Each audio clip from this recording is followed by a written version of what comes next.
de bouclier avant que le ministre de l'Intérieur ne réagisse, c'est qu'il y a un problème. D'abord, il faut la voir, cette vidéo qui appelle à cette manifestation, dont on ne va pas dire le lieu et la date pour ne pas faire de pub à ce...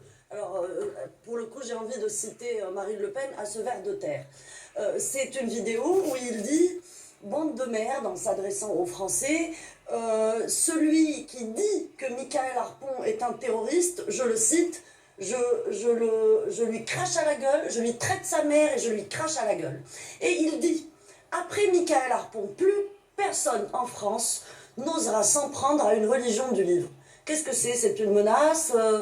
Qu'est-ce que c'est? Il parle de révolution. Il dit, mais vous n'avez pas compris, la révolution est en marche. Aujourd'hui, plus personne ne peut nous intimer l'ordre de nous taire.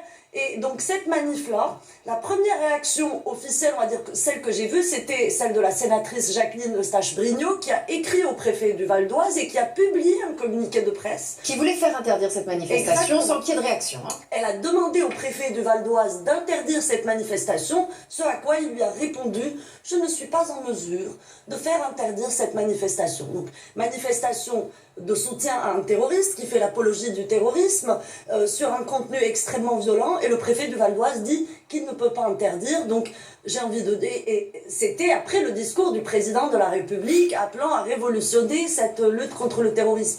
Il y a aussi eu une condamnation ferme de la part du parti radical de gauche. Donc les réactions ont commencé hier tout au long de la journée, et cette interdiction tombe aujourd'hui. J'ai envie de dire, à la bonne heure, c'est la moindre des choses, mais ce n'est pas suffisant. Il faut aussi poursuivre cet individu pour apologie du terrorisme et assécher le terreau idéologique qui fait que ce type d'individus se permettent de faire des vidéos comme ça où ils menacent les Français. Vous pensez que le préfet aurait dû réagir tout de suite parce que c'est un trouble, toute manifestation peut être interdite s'il y a trouble à l'ordre public. Et là, il y avait manifestement trouble à l'ordre public. Dans son message, il dit aussi qu'il veut faire la guerre, que les communautés persécutées doivent faire la guerre ensemble aux politiques et aux médias. Donc c'est vraiment une fracture là. Bien sûr, c'est une déclaration de guerre, mais c'est une déclaration de guerre qui choisit son camp, parce que là, on a beau enrober le discours de fractures, de problèmes sociaux, mais le fond de la manif, c'est quand même une manif de soutien à un terroriste islamiste.